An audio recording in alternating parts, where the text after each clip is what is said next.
छुट्या लिएर आऊ। महाराजको आसन कहाँ पर्यो हौ? महाराज आसन कहाँ पर्यो महाराज? भेटियो महाराज। महाराजको जय हो। महाराजको जय होस्। शिवालु जाऊ महारानी कयादुलाई र पुत्र प्रहलादलाई लिएर आऊ। महाराज किनकि म साह्रै प्रसन्न छु। आज मेरो छोरो प्रहलाद राक्षसी वेद पढ्न लागि गुरुकुल पठाउँदैछु म।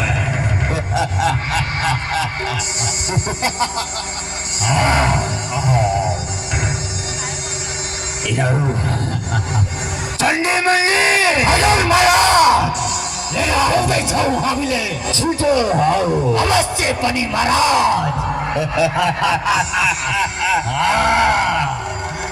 ल्यायो महाराज।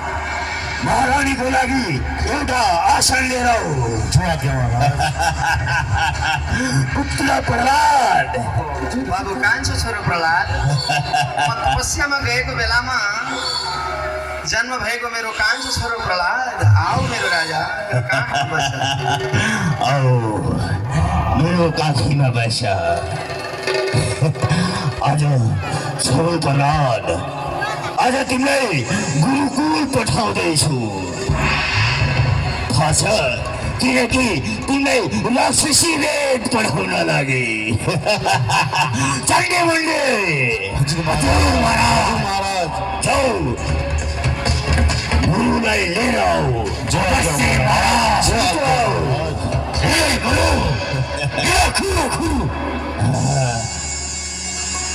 बाबु प्रहलाद, तिमीले पिताजी अवश्य राक्षसी वेद पढेर आउँछौ। अवश्य किनकि तिम्रो हिरण्यकश्यप पिताश्री जति राक्षस। गुरुदेव राजन कल्याणमस्तु। मेरो लागि आसन लिएर आऊ। जय महाराज। छिटो लिएर आऊ। महाराजको आसन कहाँ पर्यो हौ? महाराज आसन कहाँ पर्यो महाराज? भेटियो महाराज। महाराजको जय हो। महाराजको जय होस्। जाऊ महारानी कयादुलाई र पुत्र प्रहलादलाई लिएर आऊ। महाराज किनकि म साह्रै प्रसन्न छु। आज मेरो छोरो प्रहलाद राक्षसी वेद पढ्न लागि गुरुकुल पठाउँदैछु म।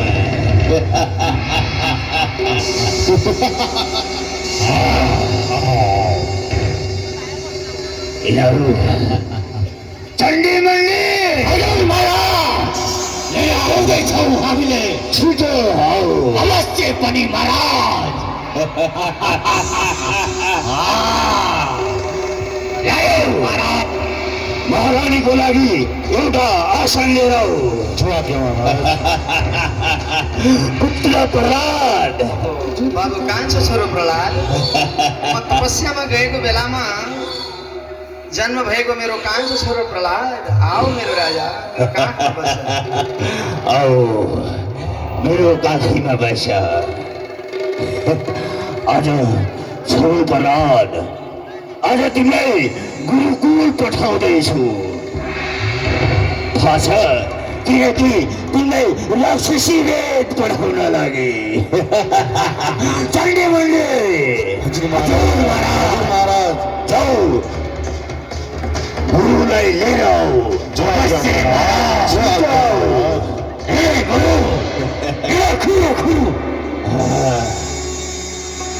बाबु प्रहलाद, तिमीले पिताजी अवश्य राक्षसी वेद पढेर आउँछौ। अवश्य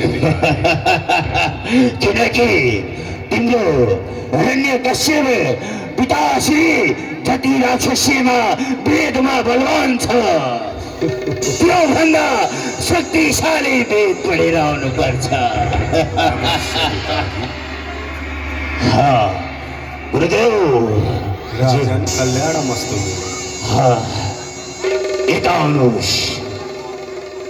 आज हजुरलाई यो दरबारमा बोलाउन मेरो धेरै सौभाग्य भयो। राजन मलाई यस दरबारमा कति के कामले बोलाउनु भयो?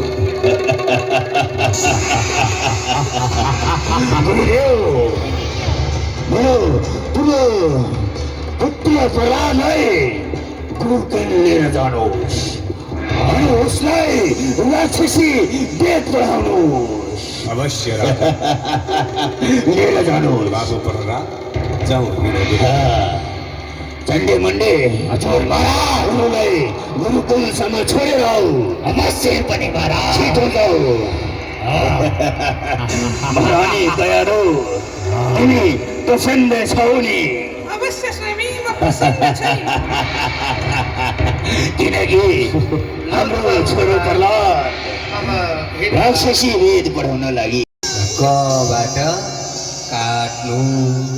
ल यो अध्ययन गर्दै गर, म बाहिरबाट आएपछि तिमीसँग फेरि सोध्छु। दयालु पुत्र प्रहलादलाई गएको 2 हप्ता भइसक्यो।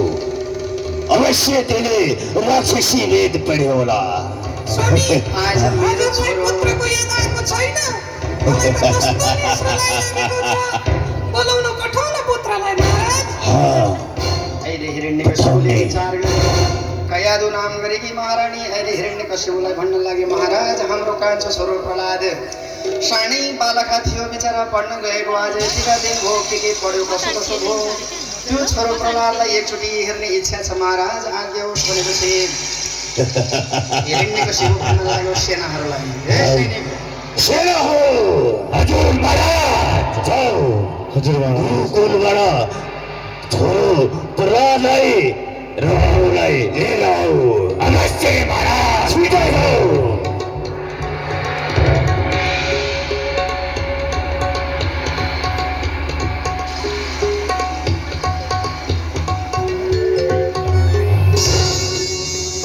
अहिले यस्तै भनेर प्रहलादजी आउनु 2 हात जोडेर पिताजीलाई प्रणाम गर्नुहुन्छ। पिताजी प्रणाम।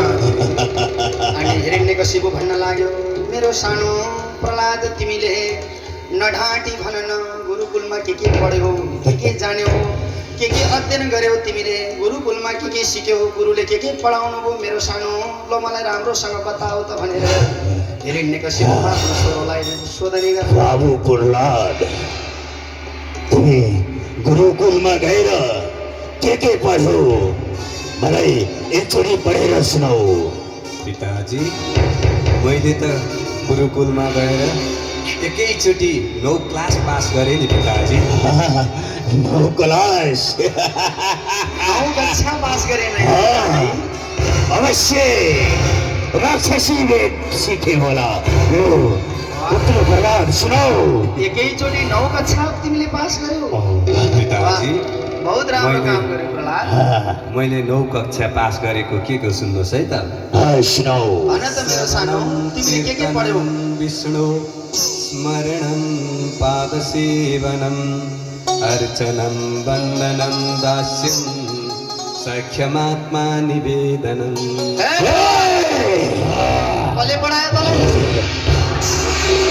ए प्रहलाद सुन, तैँले जसको नाम लिँदैछस् त्यो को हो तँलाई थाहा छ?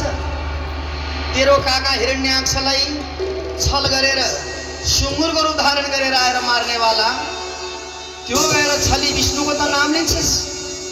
आज तँलाई कसले पढायो भन्? ए सेना कसले पढायो यसलाई यसको कुरा? ए प्रहलादे भन्, तँलाई कसले पढायो? ए यहाँ आइज त, कसले पढायो भन्? आज तँलाई पनि मार्छु, तेरो पढाउनेवाला गुरुको त्यसलाई पनि मार्छु। आज शत्रुको नाम लिने त भनेर हिरण्यकश्यपले अहिले गुरुकुलबाट गुरुलाई हाजिर गरायो। ए पढाउने पण्डित कहाँ छौ, पाउने त आउनु। अहिले यस्तो प्रकारको जाऊ लिएर आऊ त्यो पण्डितलाई। अवश्य ए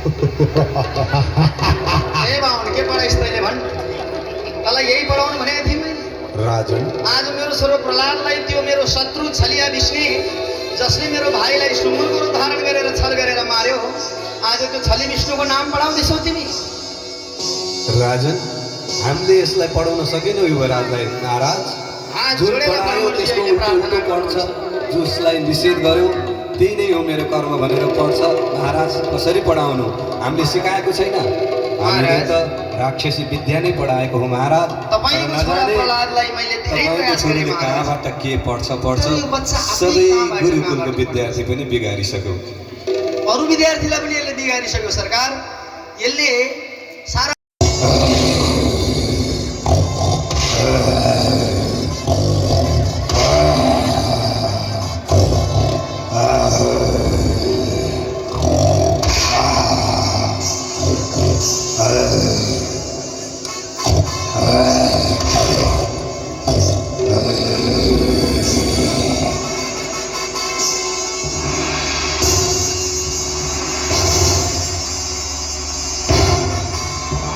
घनघोर तरिकाबाट अहिले युद्ध चल्न थाल्यो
अहिले शरण कार्की दिवेश खड्गाजी होइन रातमा होइन साँझको प्रहरमा भगवानले पहिलोको सङ्घारमा राखेर आफ्नो काखमा लिएर हिरण्यकशिपुलाई भगवान भन्नुहुन्छ हे हिरण्यकशिपु भन् तैँले तेरो ब्रह्मासँग के वरदान मागेको थिइस् ए अचम्मको प्राणी तैँले मलाई त्यत्तिकै मार्न सक्दैनस् म अजम्मरी छु मलाई ब्रह्माजीले वरदान दिनुभएको छ म न जलमा मर्ने न स्थलमा मर्ने कहीँ पनि मेरो मृत्यु हुँदैन अचम्मको प्राणी त्यति मात्रै होइन न बाहिर न भित्र न तल न माथि न काँचोले न सुकेकोले यानी ब्रह्माजीको सृष्टिका कुनै पनि जीवहरूद्वारा मेरो मृत्यु हुने छैन अचम्मको प्राणी त्यसैले तैँले मलाई मार्न सक्दैन हे दानव हे हिरण्यकशिपु तैँले ब्रह्मासँग वरदान मागेको थिइस् कुनै पशुबाट पनि मेरो मृत्यु नहोस् मानवबाट पनि मेरो मृत्यु नहोस् दानवबाट पनि मेरो मृत्यु नहोस् पशु पंक्षी कसैबाट मेरो मृत्यु नहोस् भने होस् कि होइन हो तैँले आदि बाघ आदि मान्छेसँग पनि नमरौँ भनेको थिइस् थिएन थिएन यस्तो वरदान थिएन भनेको छैन आदि बाघ आदि मान्छे कहिले देखाएको थिइस् देखाएको छैन अनि तैँले ब्रह्माजीको सृष्टिबाट नमरौँ भने होस् कि होइन हो हो हो तेरो ब्रह्मालाई नै मैले सृष्टि गर्ने गरेको छु अब म नै तेरो काल हो तैँले काँचोले नमरौँ सुक्याले नमरौँ भने होस् कि होइन अवश्य अब मेरो यो नङ काँचो कि सुक्या होला भन् काँचो पनि छैन काँचो भनौँ भने सुक्या पनि छैन अब सुकेको खोस्टा जस्तो छ सुकेको भनौँ भने बारम्बार पलाइरहन्छ के हो भन्दा नङ नै तेरो काल हो हे पापी तैँले 12 महिना 12 काल नमरौँ भनेको होस् कि होइनस् हो मैले 12 महिना नमर्ने वरदान प्राप्त गरेको छु। तैँले यो मलमासको समय पुरुषोत्तम महिनामा पनि नमरौँ भनेको थिइस् कि भन्दा भनेको छैन। यो 13औं महिना भनेको पुरुषोत्तम महिना, यो 13औं महिना मैले तँलाई नै मार्नको लागि पुरुषोत्तम महिनाको सृष्टि गरेको। 13औं महिनामा पनि नमरौँ भनेको थिइस्। तैँले बाहिर नमरौँ भित्र नमरौँ भने होस् कि होइनस्? बाहिर नमरौँ भित्र नमरौँ भने होस् कि होइनस्? तैँले बाहिर छस् कि भित्र छस् ल भन् भन्दा बाहिर पनि छैन, दैलोको सङ्घारमा छु। यो त दैलोको सङ्घारमा छु म त। ढोकाको बिचमा दैलोको सङ्घारमा बसेको छु मैले तपाईँको काखमा। तैँले आकाशमा पनि नमरौँ, पातालमा पनि नमरौँ, जमिनमा नमरौँ भने होस् कि होइनस्? तैँले कहाँ छस् भन्? म न आकाशमा न पातालमा, हे अचम्मको प्राणी, म त तेरो काखमा पो छु। तैँले मेरो काखमा पनि नमरौँ भनेको थिइस् भनेर यस्तो वरदान मैले प्राप्त गरेको थिएन अचम्मको प्राणी। सुन हे पापी, तैँले मेरो भक्तलाई ज्यादै नै दुःख दिइस्। मेरो अपमान गरेको म सहन्छु, मलाई जे भने पनि निन्दा गरे पनि म सहन सक्छु, तर मेरो भक्तलाई दुःख दिएको म सहन सक्दिनँ।